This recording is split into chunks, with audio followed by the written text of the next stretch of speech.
Vous êtes-vous déjà senti comme ce pichet, dépensant constamment votre temps, votre énergie, votre amour, vos ressources, essayant de combler quelqu'un pour finalement constater que, malgré tous vos efforts, son verre est toujours vide?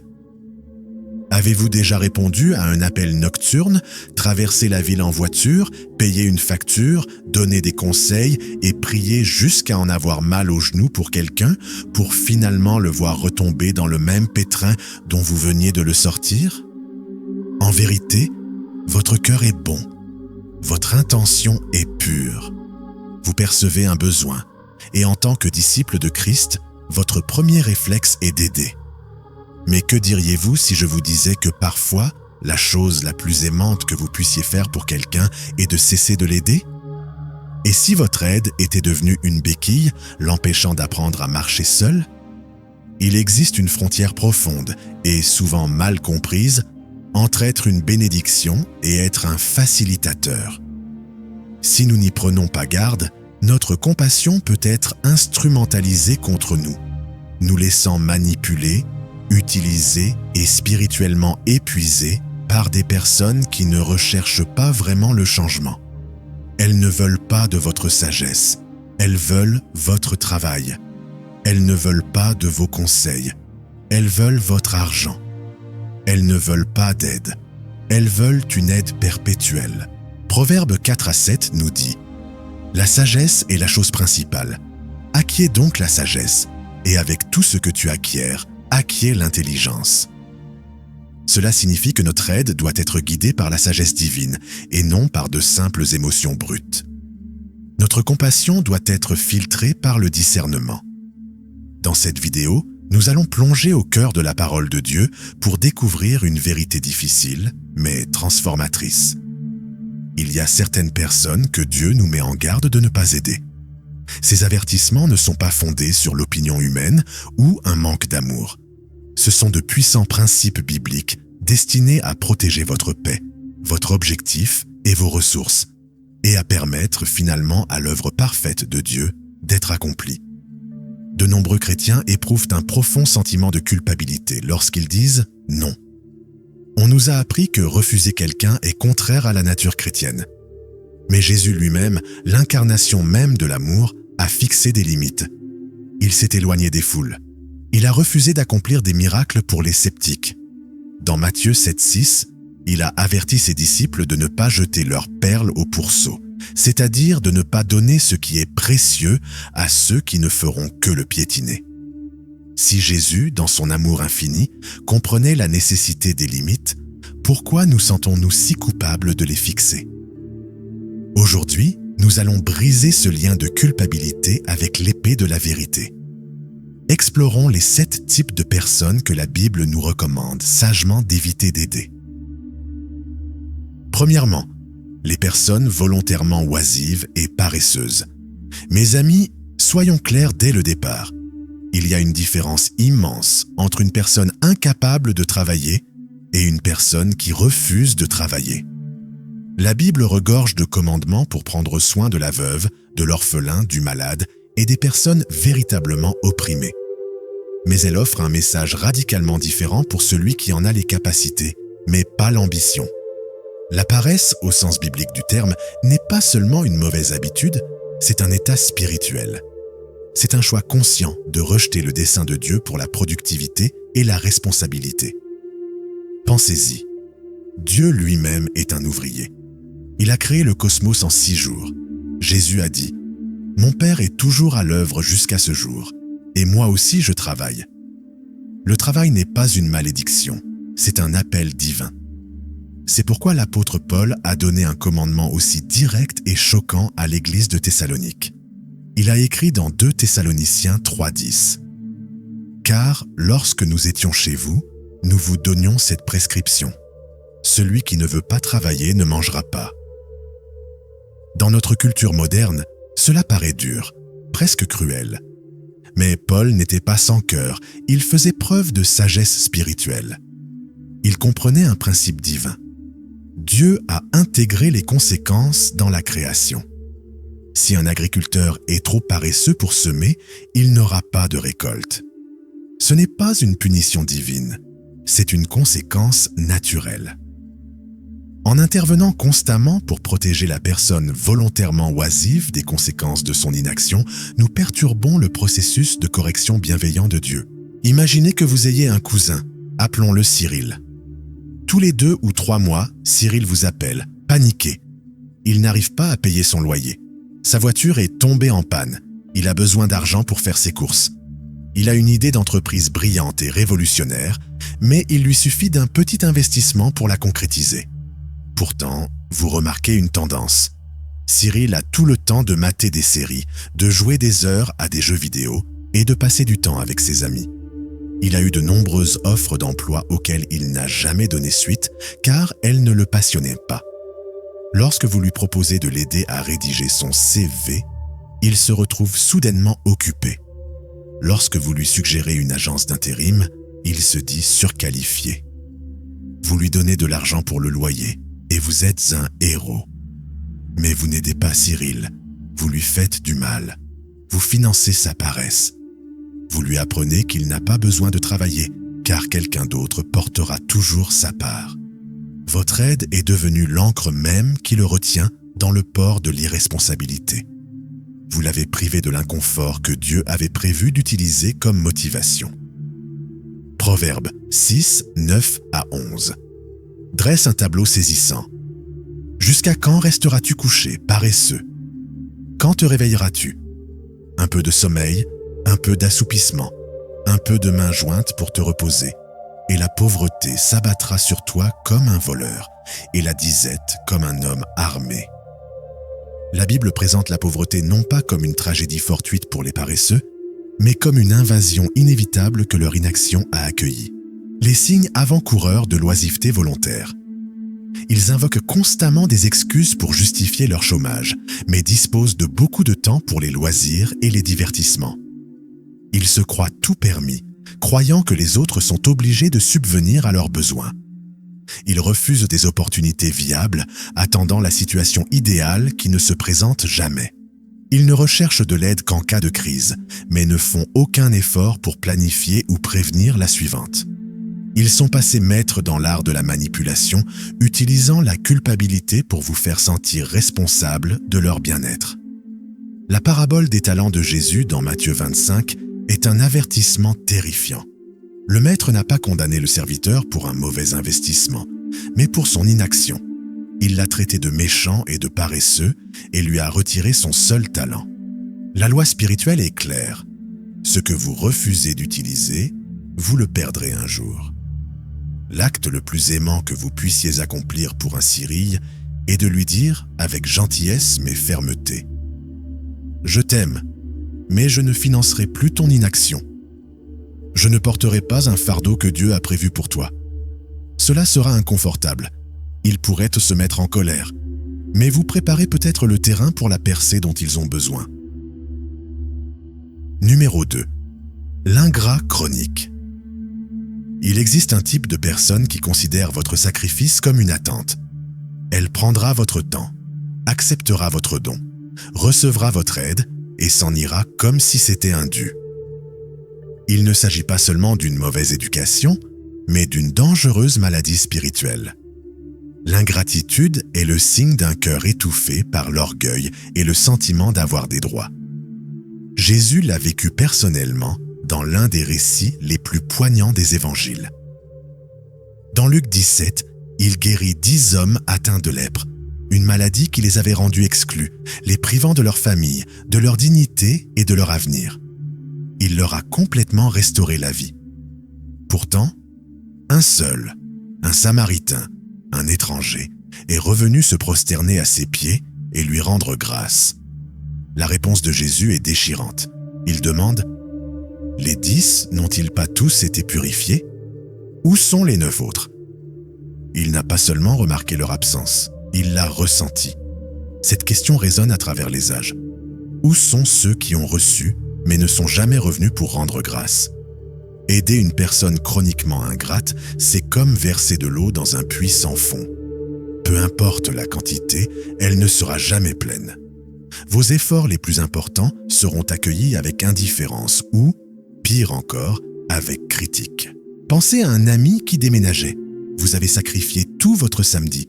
Vous avez soulevé de lourds cartons, transpiré pendant des heures et même acheté des pizzas pour tout le monde. Au lieu d'un « merci beaucoup, je n'aurais pas pu le faire sans toi », vous comprenez ? Pourquoi as-tu mis ce carton ici ? Je t'avais dit qu'il allait à l'étage. Ou bien il ne dit rien du tout, et la prochaine fois que vous entendez parler de lui, c'est lorsqu'il a besoin d'une autre faveur. Avec le temps, cela érode votre esprit. L'apôtre Paul prévient dans 2 Timothée 3:2 que dans les derniers jours, les hommes seront égoïstes, amis de l'argent, ingrats, impies. Remarquez qu'il place l'ingratitude sur la même liste que l'impiété et l'ambition égoïste. Pourquoi ? Parce qu'un cœur incapable de rendre grâce ne peut pas vraiment se connecter à Dieu, le dispensateur de tous les biens. La gratitude est une clé spirituelle. Elle ouvre la voie à davantage de faveurs. Lorsque Jésus a nourri les 5000 personnes, la Bible dit dans Jean 6:11 qu'avant de multiplier les pains et les poissons, il a rendu grâce. L'action de grâce a précédé le miracle. À l'inverse, un esprit d'ingratitude ferme la porte à davantage de bénédictions.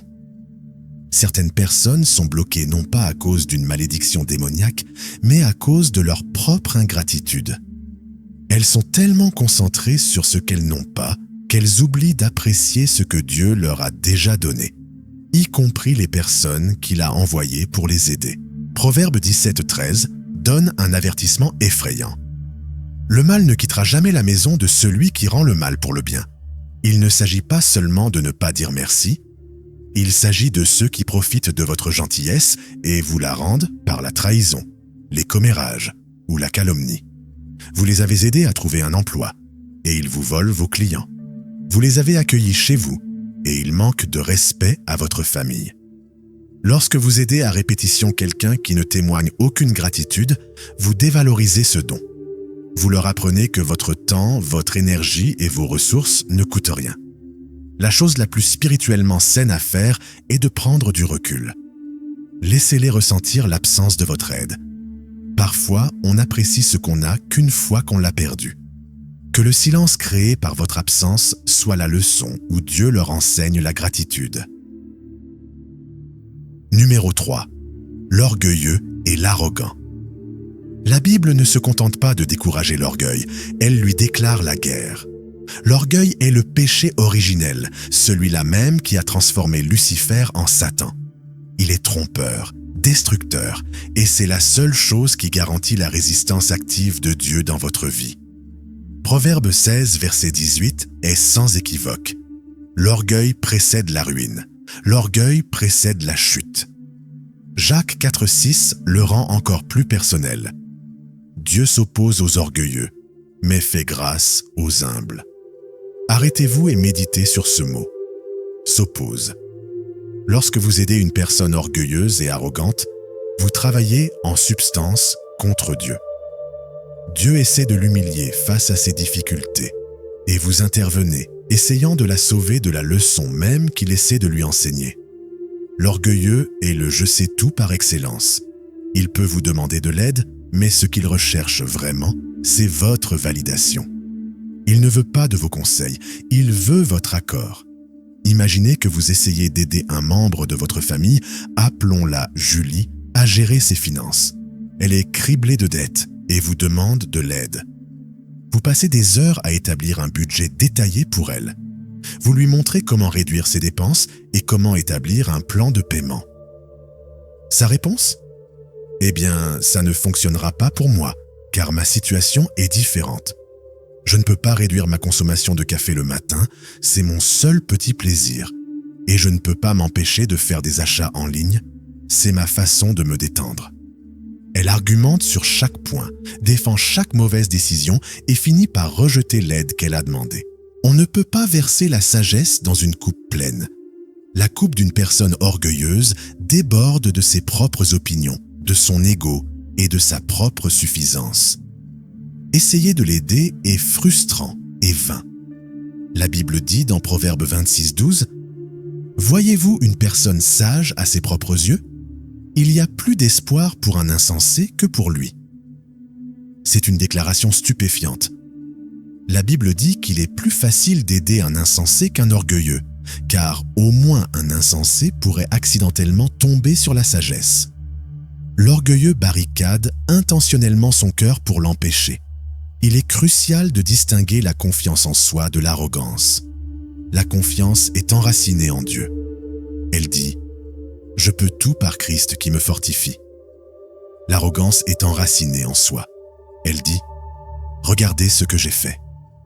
Regardez ce que j'ai construit ». L'exemple le plus terrifiant est celui du roi Nebuchadnezzar dans Daniel 4. Debout sur le toit de son palais, il contemplait la magnifique cité de Babylone et déclara « N'est-ce pas ici la grande Babylone que j'ai bâtie pour résidence royale par ma puissance et pour la gloire de ma majesté ?» Les mots « moi, mon et majesté » ont causé sa chute. Dès qu'il s'est attribué le mérite de ce que Dieu lui avait donné, le jugement est tombé. Dieu l'a dépouillé de sa raison et de son royaume, et il a vécu comme un animal sauvage pendant 7 ans, jusqu'à ce qu'il apprenne enfin à lever les yeux et à reconnaître le vrai roi.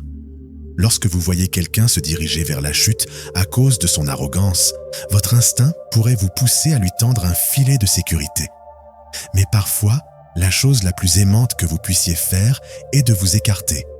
Laissez-le tomber. Laissez-le s'écraser.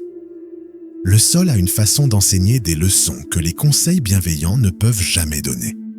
Priez pour lui, mais ne vous mettez pas entre lui et les conséquences de son orgueil. Dieu sait humilier les orgueilleux, et il n'a pas besoin de notre intervention. Numéro 4. Les méchants et les pécheurs. C'est peut-être la catégorie la plus difficile à cerner. Nous vivons dans une culture qui prône la tolérance par-dessus tout, et l'idée que Dieu aime tout le monde est souvent invoquée pour justifier les comportements pécheurs. Et oui, l'amour de Dieu est universel et inconditionnel. Mais ne confondez jamais l'amour de Dieu avec son approbation. Dieu aime le pécheur, mais il hait le péché, et il ne bénira absolument pas un mode de vie engagé dans la rébellion contre lui. En tant que croyants, notre première allégeance est la sainteté. Le psaume 1:1 nous donne notre ordre. « Heureux celui qui ne marche pas selon le chemin des méchants, qui ne s'arrête pas sur la voie des pécheurs et qui ne s'assied pas en compagnie des moqueurs. » C'est un triple commandement. Ne marche pas avec eux, ne te tiens pas avec eux, et ne t'assieds même pas avec eux. La séparation est essentielle à la bénédiction. Soyons clairs. Il y a une grande différence entre une personne qui lutte contre le péché et une personne qui le célèbre. Il y a une différence entre un frère qui tombe et se repent, et une personne qui embrasse la méchanceté, la défend et tente d'entraîner les autres dans sa chute. Dans Proverbe 6, la Bible dresse une liste terrifiante de choses que le Seigneur hait, des choses qu'il déteste. Parmi elles figurent la langue menteuse, les mains qui versent le sang innocent, un cœur qui médite des projets maléfiques, des pieds prompts à se précipiter dans le mal. Il ne s'agit pas de faux pas accidentels, mais d'actes de méchanceté prémédités. Pensez à quelqu'un dans votre entourage qui se livre à des activités illégales ou profondément immorales. Peut-être est-ce un adultère chronique qui se moque de ses conquêtes ou quelqu'un qui dirige une entreprise malhonnête et se vante d'avoir trompé les gens. Ou peut-être quelqu'un qui est profondément dépendant et qui non seulement refuse toute aide, mais essaie activement de vous inciter à adopter ces habitudes destructrices. En donnant de l'argent à cette personne, vous ne lui achetez pas de nourriture, vous financez probablement son péché. En mentant pour elle ou en la couvrant, vous ne lui témoignez pas d'amour et vous devenez complice de sa méchanceté. Romains 1,32 nous avertit que ceux qui non seulement persistent à commettre ces choses, mais approuvent aussi ceux qui les pratiquent, partagent la culpabilité. En aidant les méchants, vous vous associez à ce que Dieu a condamné. Pensez à Lot à Sodome et Gomorrhe. Dieu ne lui a pas demandé de créer un groupe de soutien pour aider les sodomites à se sentir mieux dans leur choix. Il lui a dit « Sors, fuis pour sauver ta vie ». Parfois, la séparation est la seule réponse juste. Alors, comment aimer une personne méchante sans la soutenir? Fixez-vous des limites infranchissables. Vous pouvez l'aimer à distance. Vous n'êtes pas obligé de participer à sa vie. Dites la vérité avec amour. Ne transigez pas sur vos valeurs pour la mettre à l'aise. Dites-lui clairement « Je t'aime, mais je ne peux pas et ne soutiendrai pas ce comportement ». Priez sans relâche pour eux. Votre plus grand atout n'est ni votre portefeuille ni votre voiture, mais votre lien avec Dieu. Priez pour leurs convictions, leur repentance et leur délivrance. Ne soyez pas leur sauveur. Vous n'êtes pas Dieu. Ce n'est pas votre rôle de les réparer. C'est votre rôle de rester saint. Parfois, il faut les laisser affronter pleinement les conséquences dévastatrices de leur choix, car c'est seulement alors qu'ils seront suffisamment brisés pour se tourner vers celui qui peut véritablement les sauver. Numéro 5. L'insensé obstiné. Dans la Bible, la folie n'a pas grand-chose à voir avec le QI. On peut avoir un doctorat et être insensé. La folie n'est pas un manque d'intelligence, c'est un problème moral et spirituel. C'est le refus délibéré d'embrasser la sagesse. Un insensé est quelqu'un qui entend la vérité, voit les conséquences, reçoit l'avertissement et choisit malgré tout de répéter ses schémas destructeurs. Proverbe 13:20 donne un avertissement sévère. Marchez avec les sages et devenez sages, car la compagnie des insensés s'expose au malheur. Remarquez qu'il ne dit pas que vous pourriez essuyer un malheur. Il dit que vous essuierez un malheur. Si vous attachez votre bateau à un navire qui coule, vous coulerez avec lui. La description la plus frappante d'un insensé se trouve dans Proverbe 26:11. Comme un chien retourne à son vomi, les imbéciles répètent leurs bêtises. C'est intentionnellement dégoûtant pour nous choquer et nous faire comprendre. L'imbécile fait un choix toxique, en souffre, se libère, puis, de façon incroyable, retourne à la chose même qui l'a rendu malade. Avez-vous déjà eu un ami qui est dans une relation perpétuellement toxique? Il vous appelle en pleurant, vous racontant toutes les horreurs de son partenaire. Vous passez des heures au téléphone, vous le réconfortez, vous lui donnez de bons conseils, vous l'aidez à élaborer un plan de départ. Il finit par rompre. Vous célébrez sa liberté. Une semaine plus tard, vous découvrez sur les réseaux sociaux qu'ils sont de nouveau ensemble et publient des selfies où ils partagent leur âme sœur. 2 mois plus tard, votre téléphone sonne au milieu de la nuit. C'est lui qui pleure à nouveau. C'est le cycle de l'imbécile. Et si vous persistez dans ce cycle, vous devenez une partie du problème. Vous devenez son concierge émotionnel, nettoyant les dégâts qu'il est déterminé à refaire. Un insensé vous épuisera et vous fera douter de votre propre santé mentale. Proverbe 23, verset 9 dit « Ne parle pas aux insensés, car ils mépriseront tes paroles prudentes. Tu ne peux pas raisonner avec quelqu'un qui a rejeté la raison. » La principale différence entre une personne en difficulté et un insensé réside dans la capacité à apprendre.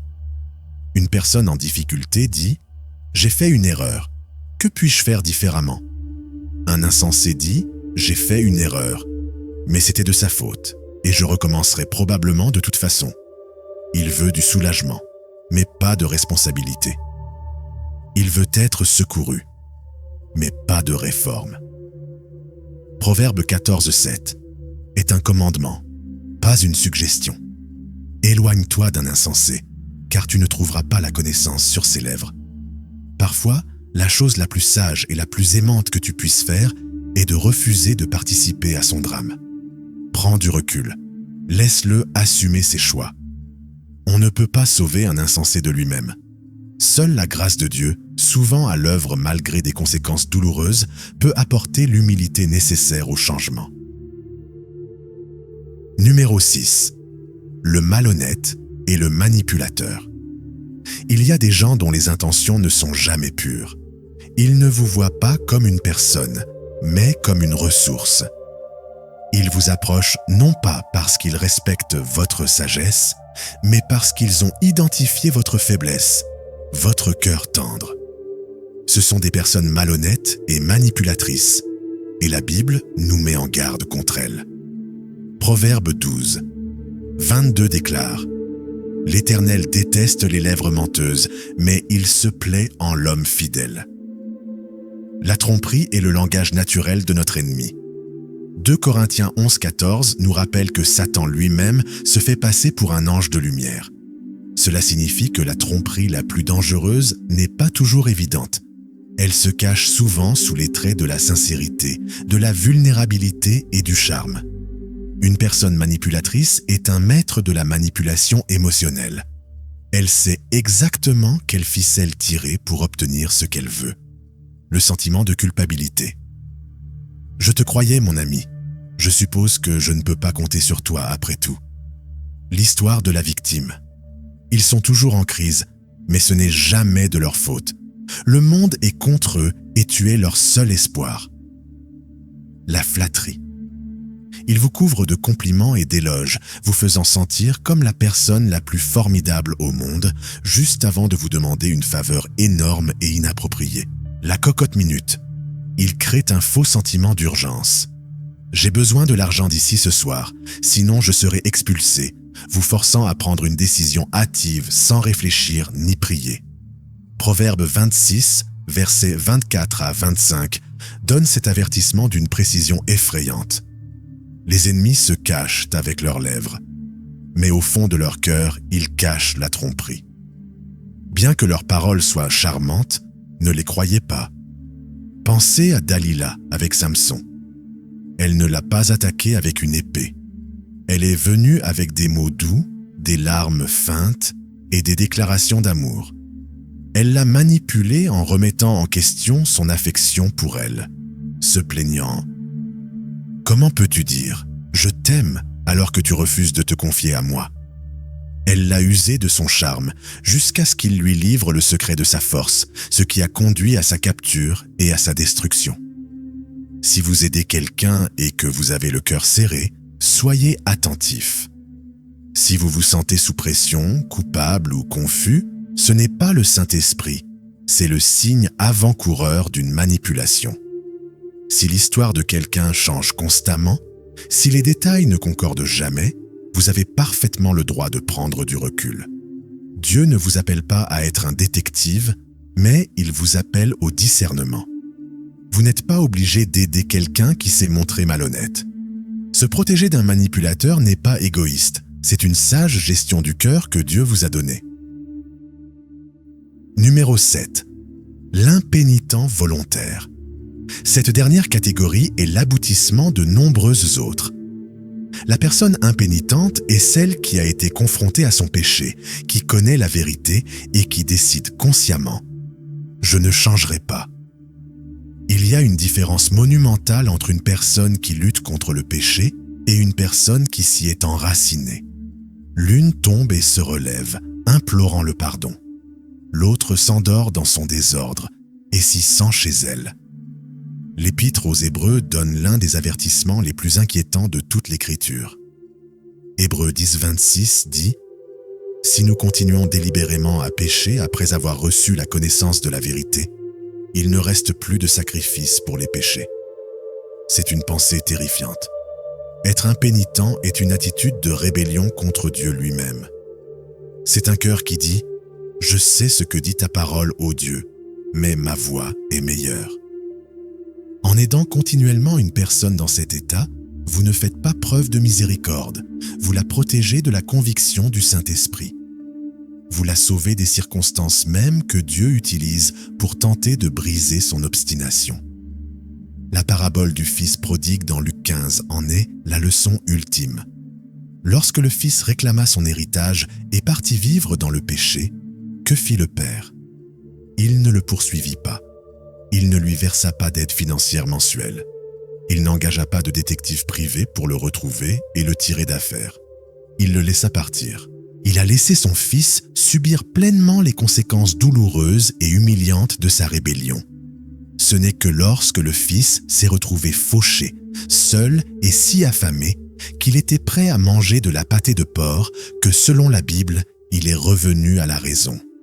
La porcherie était son chemin vers la repentance. Le fond du gouffre était son salut. Certains d'entre vous essaient d'empêcher leurs proches d'aller à la porcherie. Vous leur envoyez de l'argent, vous les laissez vivre chez vous gratuitement et vous leur trouvez des excuses, alors qu'ils persistent dans leur mode de vie impénitent. Vous pensez les aimer, mais vous entravez leur salut. Vous les empêchez de revenir à la raison. Proverbe 29. 1 dit « Celui qui persiste dans son insensibilité après de nombreuses réprimandes sera soudainement détruit sans remède. » Il arrive un moment où la patience de Dieu cède la place à la justice. Vous ne voulez pas vous retrouver à lutter contre Dieu, à essayer de soutenir celui qu'il essaie de faire tomber pour son propre bien. Que devriez-vous faire? Priez pour que leur cœur s'adoucisse. Dites la vérité avec clarté et amour. Fixez des limites fermes qui vous protègent et refusez de tolérer leurs péchés. Puis, le cœur lourd mais confiant, confiez-les à Dieu. Laissez-les toucher le fond, en priant pour que Dieu les attende quand ils le feront. Je sais que ce sont des vérités difficiles. Aimer, donner et aider est dans notre nature. Mais l'amour biblique n'est pas naïf. Il est sage, perspicace et se protège lui-même. Si vous avez investi toute votre énergie et toutes vos ressources dans les paresseux, les ingrats, les orgueilleux, les méchants, les insensés, les manipulateurs ou les impénitents, vous n'aurez plus rien à offrir à ceux qui sont véritablement prêts à une percée. Il y a de bonnes terres qui attendent votre semence. Il y a des gens qui accepteront votre aide et la multiplieront. Il y a des gens qui écouteront votre sagesse et seront transformés. Mais vous ne les trouverez jamais si vous êtes épuisé à force d'arroser le béton. Mon défi aujourd'hui est le suivant. Prenez un moment de silence avec Dieu. Demandez-lui d'un cœur ouvert. « Seigneur, montre-moi si j'aide les bonnes personnes.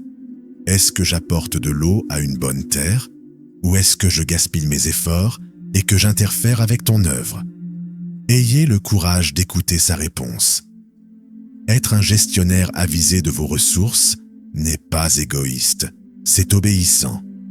Et parfois, l'acte le plus puissant, le plus aimant et le plus obéissant que vous puissiez accomplir est de prendre du recul avec amour et prière. Merci d'avoir parcouru cette vidéo avec nous jusqu'à la fin. Mais la conversation ne s'arrête pas là. Vous êtes un membre essentiel de cette communauté et j'aimerais beaucoup connaître votre avis dans les commentaires. Si ce message vous a interpellé, un simple « Amen » est une excellente façon de lui témoigner votre soutien. Si vous êtes nouveau et que vous souhaitez recevoir chaque jour davantage de vidéos utiles et informatives, abonnez-vous et activez la cloche de notification pour ne rien manquer. Nous vous remercions de votre temps et avons hâte de vous revoir lors du prochain.